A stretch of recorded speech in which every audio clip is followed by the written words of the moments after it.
Olá, tudo bem? Vamos continuar então com a nossa aula, né? Na primeira parte nós pegamos aqui um processo, um novo processo, determinamos, né, qual seriam a seção e a subseção, falamos dos riscos do cadastro da seção errado, tanto da seção como da subseção, como se defender no caso, né, se você for advogado do réu. Mas vamos lá, vamos continuar. Ok? Agora nós vamos tratar as duas próximas abas, que é a aba assunto e a aba partes. Bom, mas o que são os assuntos do seu processo? O assunto do seu processo, gente, são os seus pedidos condenatórios e pedidos declaratórios. Ou seja, aqueles pedidos em que você está requerendo ao juiz, né, que condene alguém a fazer alguma coisa, ou pagar, né, ou que você peça que ele declare um direito, que ele constitua aquela parte autora num direito. Por exemplo, constitua o autor como filho do réu, certo? Então, essas são ações declaratórias. Não necessariamente ações declaratórias, elas têm que ser acompanhadas de ações condenatórias.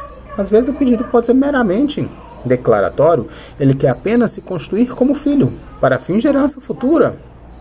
Mas não haverá condenação, por exemplo, nem alimentos, porque ele já é maior de idade, certo? Ele apenas se constitui como filho daquela pessoa, nada mais.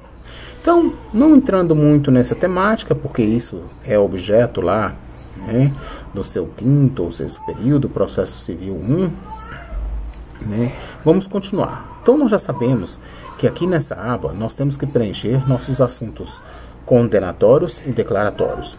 Então eu destaco primeiro, se a sua inicial tem 12 assuntos condenatórios, você vai ter que ter aqui 12 assuntos, 12 pedidos condenatórios, você vai ter que ter 12 assuntos. Se tem 3 declaratórios, aqui vai ter 3 assuntos, ok?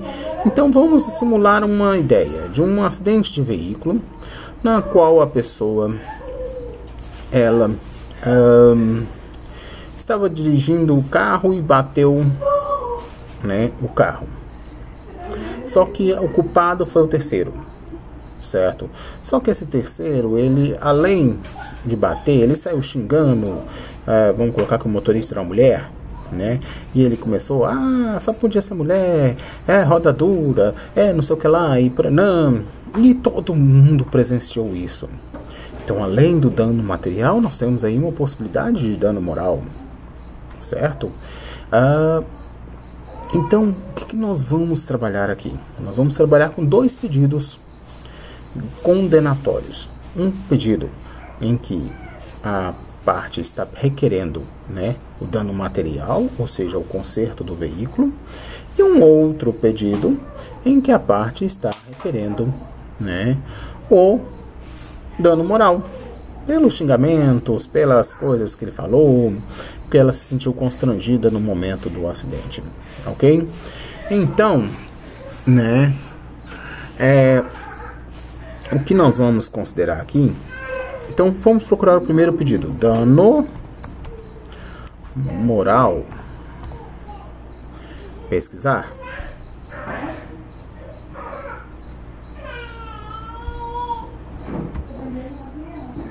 O sistema vai pesquisar, vão localizar vários assuntos. Olha aqui, ó. Vamos ver quantos que o sistema localizou.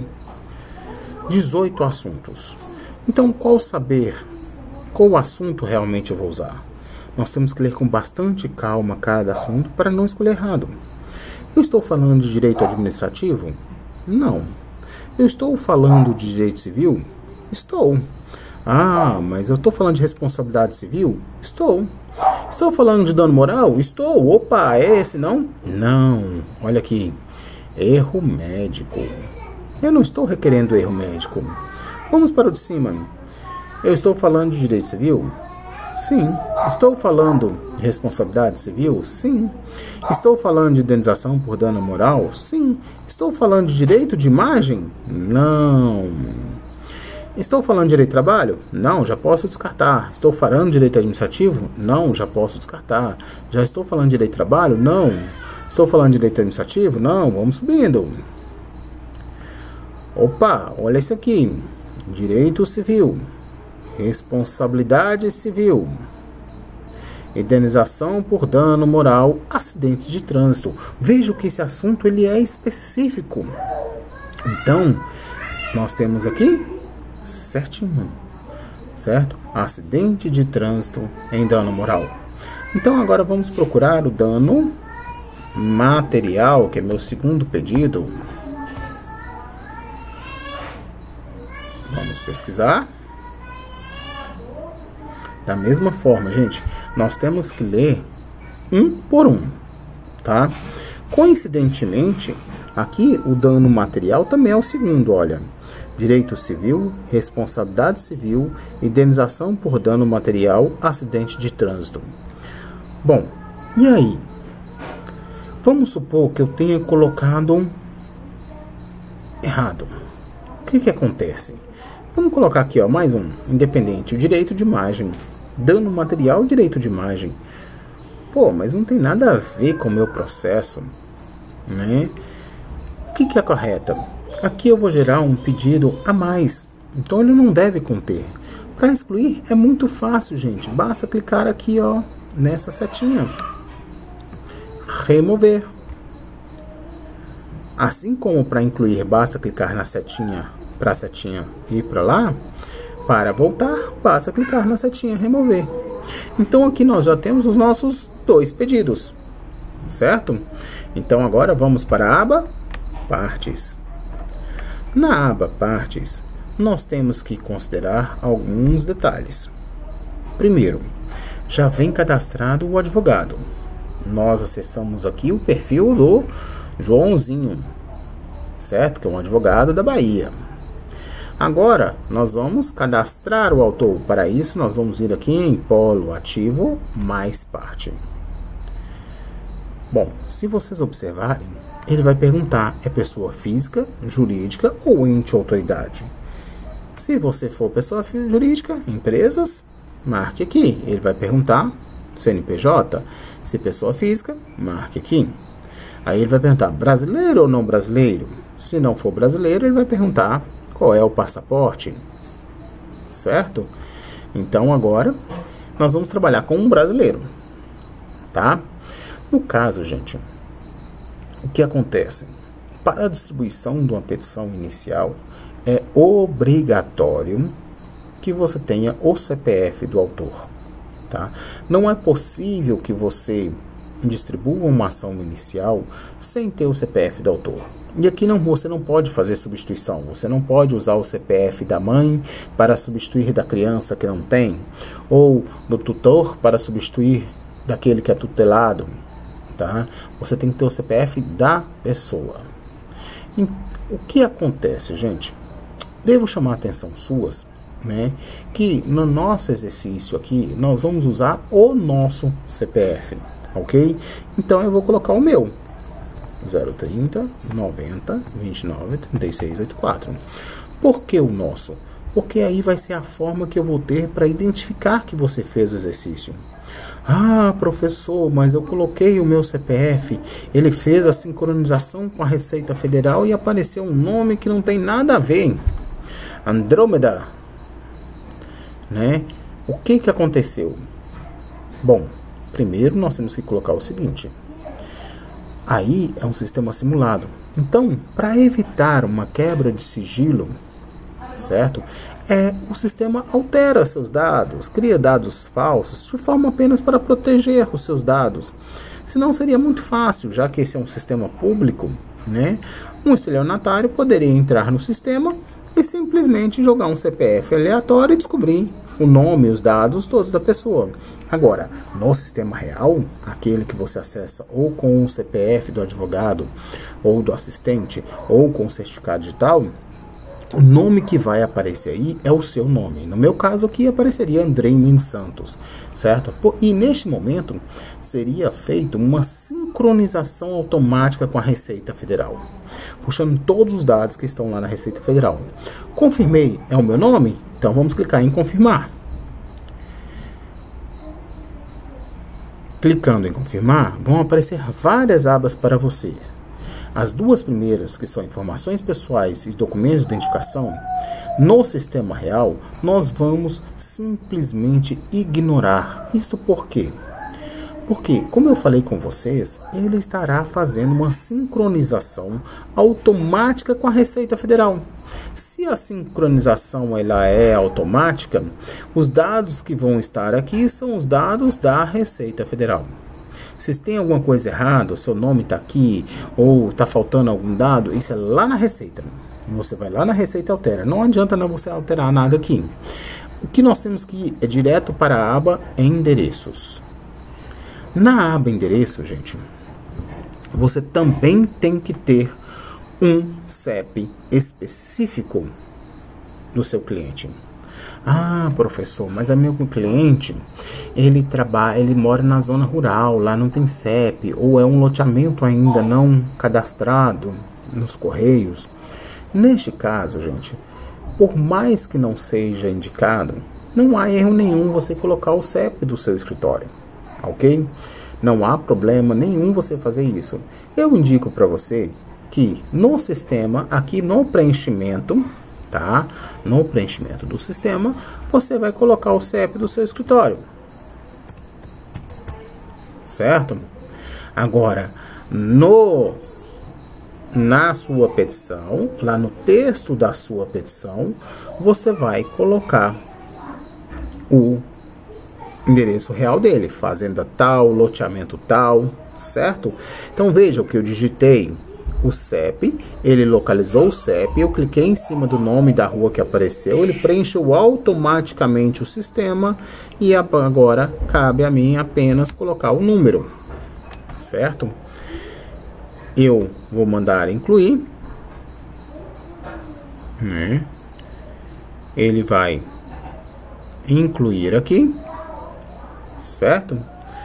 Ah, professor, mas eu coloquei um CEP geral, por exemplo, 39.430.000, né? Ele localizou apenas o nome da cidade e não preencheu. O que eu faço? Você vai preencher manualmente cada um destes dados, ok?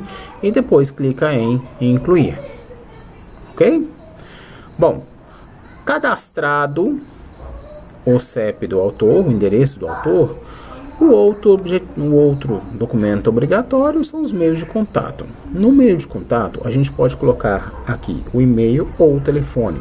Eu já expliquei para vocês lá na audioaula, né? Vamos dizer assim, que é possível você utilizar o WhatsApp como meio de contato. Não tem problema nenhum, tá? Então eu vou pôr aqui o WhatsApp 38.999.999.999. Não tem problema nenhum, certo? Gente, lembrando, o que é endereço eletrônico? Endereço eletrônico é toda a forma que o tribunal puder entrar em contato com você com a certeza de que você recebeu aquela mensagem, ok? E nós já falamos isso. Hoje o CNJ permite inclusive que sejam feitas audiências virtuais. Bom, então cadastrei meu endereço eletrônico, cadastrei o meu CEP, cadastrei meu CPF, agora eu vou vincular. Mas professor, está aqui Procuradoria, Defensoria, o que eu faço? Nada. Se você trabalhar na Defensoria, você vai marcar aqui Defensoria. Como a gente não trabalha, vamos apenas vincular parte ao processo. Veja que ao vincular, já vinculou aqui o autor, olha meu CPF e o advogado. Agora nós vamos cadastrar o polo passivo, ou seja, o réu. Gente, como eu falei lá no áudio, né, não é obrigatório que você tenha o CPF ou CNPJ do réu, certo? Neste caso, gente, o que nós vamos observar aqui, se você tiver, ótimo.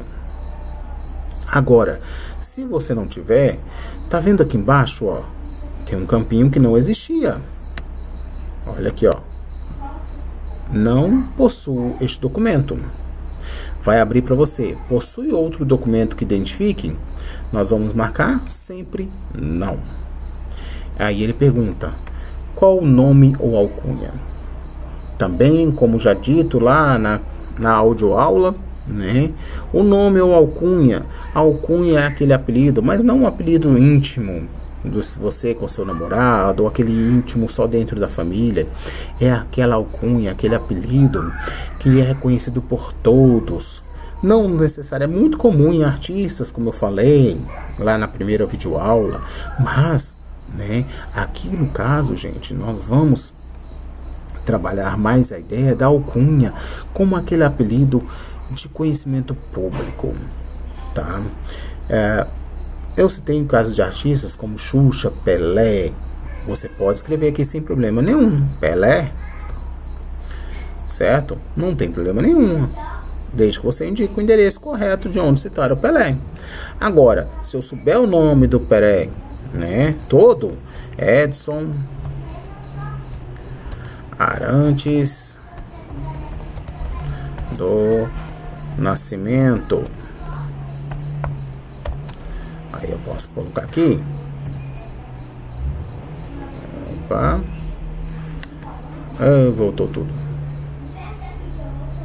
Mais parte, eu cliquei na tela, né, para voltar. Então aqui não possui este documento. Vamos lá. Não. E vou colocar agora aqui, ó, Edson Arantes do Nascimento.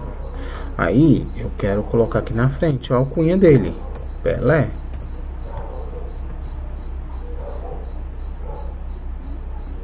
Pronto. Ou o inverso, certo? Eu poderia colocar, no caso aqui, gente, tá voltando porque eu bati a mão no backspace. A gente não deve usar backspace quando está preenchendo a tela, tá? Preenchendo algum formulário na internet. Backspace significa voltar à página, no caso da internet, ok? Apenas de curiosidade. Então, o Edson Arantes do Nascimento. Ah, mas o Edson é com N. O Edson dele é com N. Edson, eu acho que é. Bom, mas não, eu não quero processar o Edson, não. O cara que bateu no meu carro, o nome dele é Corona, no meu carro, né? Corona Vírus. Pronto. Vou processar o coronavírus. O motorista lá do outro carro chamava coronavírus. Vou clicar aqui em confirmar. Veja que eu não utilizei o CPF dele. Então, eu tenho que ter uma forma de encontrá-lo. Qual é essa forma de encontrá-lo? Ter o CEP. Vamos colocar aqui um CEP, por exemplo, 39401, né? 046. Meu antigo endereço. Rua Juquinha Pacudinho, Jardim São Luís. Colocar o número aqui da antiga casa, 119, incluir. Bom, Corona então mora na minha antiga casa, lá na rua Juquinha Pacudinho. Veja que é o mesmo procedimento do outro, tá? Professor, mas eu não tenho o endereço e eu não tenho o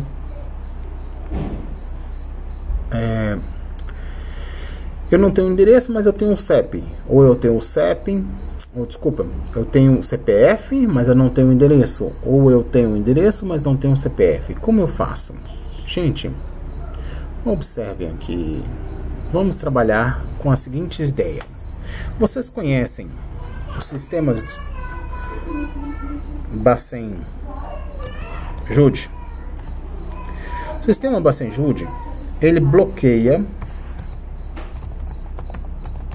ele identifica endereços fornecidos a bancos e instituições financeiras.